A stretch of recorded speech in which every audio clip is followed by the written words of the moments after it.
Good afternoon, everybody. My name is Amy Lemen, and I'm going to talk to you today about creating community partnerships for well-being for our patients and families.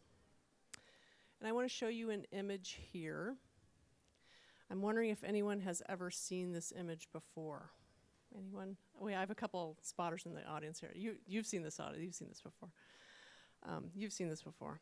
And let me ask you this. How does this image make you feel when you look at it? Any thoughts that come to mind when you want to take a guess? Well, I know when I look at it, I feel depressed, sad, maybe confused, a little two-dimensional. So this image is actually one of the first images, a line drawing of Parkinson's in a medical journal from the late 1880s. And inexplicably, this image is still one of the top images that come up when you search Parkinson's in Google. Full disclosure, I can't stand this line drawing. I think that it has a tremendous impact on the people that look at it who are diagnosed with Parkinson's. And to me, perception is a very important part of what we do in working with patients and families. So I'm going to be talking today about partnerships, but I'm also going to be talking about perceptions as well, because how patients perceive their disease is very impactful on how they are living well and living with the disease as well. So when you're diagnosed with Parkinson's, this word comes into your life, Parkinson's, and you suddenly become a patient as well. So in kind of a traditional model, you become a patient and then you move. The perception is you move from medical intervention to medical intervention to medical intervention on a linear path and in progression towards some end, maybe we don't know what that is. When I started working, I work primarily with Parkinson's, and when I started working with patients, I'll never forget one man said to me, when I was diagnosed with Parkinson's, they were talking to me about medications, they were talking to me about symptoms, but no one was talking to me about how I felt. And I felt like my world had fallen apart. So that's a very important thing to remember every time I'm working with someone, because emotional health is very impactful on, again, how patients are living and living well with this disease. Actually, just this week, the Parkinson's UK put out a study that said more than a third of patients are lie or don't or try not to disclose their symptoms of Parkinson's. I mean, if you can imagine that, the impact on quality of life that has is tremendous. So again, the emotional impact of this disease is very important, and again, how it's being perceived. So in thinking about how to think differently about how to help our patients and families getting out of that linear model, we wanted to think about all the different things we would do to help them to live and to help support their well-being. Not just kind of get through their days, but really thrive and to live well. So we thought we would love for them to have more education, good education, less of the Dr. Google searches that lead them God knows where.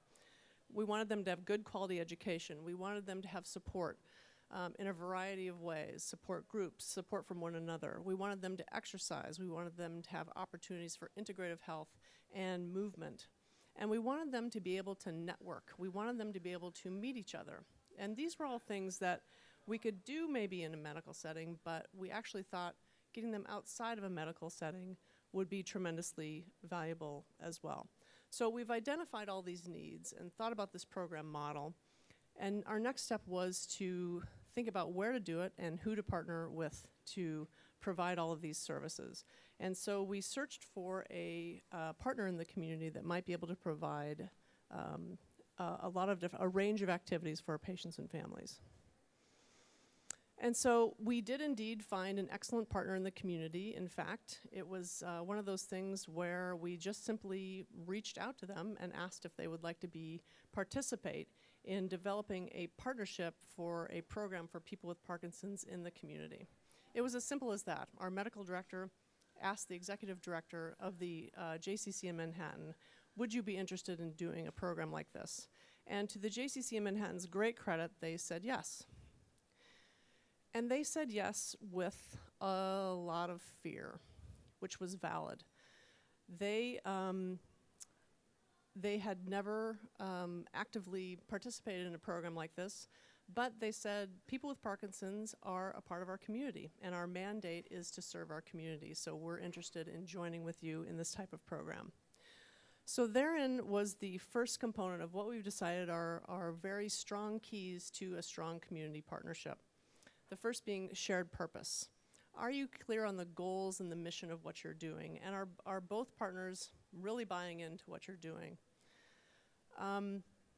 For us, we very much wanted to put this program into a medical setting to help, into a community setting to help demedicalize a disease that is often very involved with doctors coming to appointments, with patients coming to appointment after appointment with doctors, allied health professionals. So the concept, again, with perception was to demedicalize. The JCC in Manhattan very much understood that concept and said, we can help with that. The next component that was very important to developing this partnership was education. Another anecdote that was a real founding component of this program was our medical director and all of our doctors here, one of whom is here today, very much believe in the concept of exercise, not even a concept, the proven method of exercise for Parkinson's.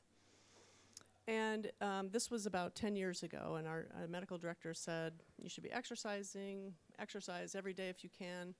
And in fact, one of his patients came back and told him, I went to a yoga class. I loved the yoga class. I thought it was awesome. It really helped me spiritually, physically, emotionally. But after the class, the instructor came up to me and said, I'm going to have to ask you not to come back to this class because your tremors are affecting the meditative environment in the class. So if that isn't a moment of, okay, we've got to do something, I don't know what is. And therein was the concept of we need to build something ourselves and educate our partner into what people with Parkinson's need, what they don't need, who they are, what they aren't, and how to help them best. And our partner, the JCC Manhattan, said, tell us everything you know. We know programs, and if you share your expertise about Parkinson's, we'll be able to create something wonderful together. So education was key on an ongoing basis. Communication was next. These are two very different organizations. I work for NYU Langone Medical Center, the Fresco Institute, which is a very large medical institution in New York City. And the JCC in Manhattan is a large for a community center, but comparatively small to NYU, which had a very different way of operating and in terms of every aspect of what they're doing. So how do you get two very different organizations communicating and talking to one another to work on this project and help build a wonderful program together? That's very key. And you do that by showing up. You do that by building relationships, by building teams, by being on site at the JCC to meet with staff there, to educate about Parkinson's, to meet with participants, to constantly be refining and honing what you're doing. The next component is support. The JCC knows that we're in this together with them. Part of the program is involves having our staff on site at the JCC. They know they're very supported in this program, and we know that they support what we're doing as well. So I'm going to take a look at an image here. I'll end with this thought. How does this image make you feel? Excited. Excited. Any other thoughts? Happy. Healthy. Hopeful. Very good. Hopeful. This is my dream that this is the image that will come up when you search for Parkinson's on Google. What would it mean to our patients if this was the image that they were seeing when they did a Google search? When they go home from our office and do a Google search, this was the image that came up. How important would that be for them? And how would that change their outcomes? And how would that impact their everyday lives? And so I leave you with the thought of, are there perceptions and things you want to be changing for your patients? Are there things that you want to be helping them with that you can't necessarily do in the clinic by yourself?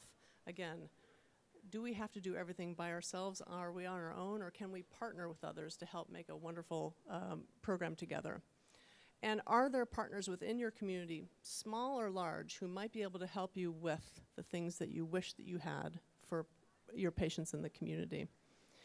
And one of our patients said to me, after she had participated in this program, she said, when I was diagnosed with Parkinson's, I never ever thought that I would learn to be able to live with this disease. I thought my life was over. But I came here, I met people I never would have met, and I have learned that I can live well with this disease, and I've learned who I am with this disease. That to me is worth everything with partnership, and it is a tremendous opportunity to provide this kind of well-being for our patients in the community. Thank you very much.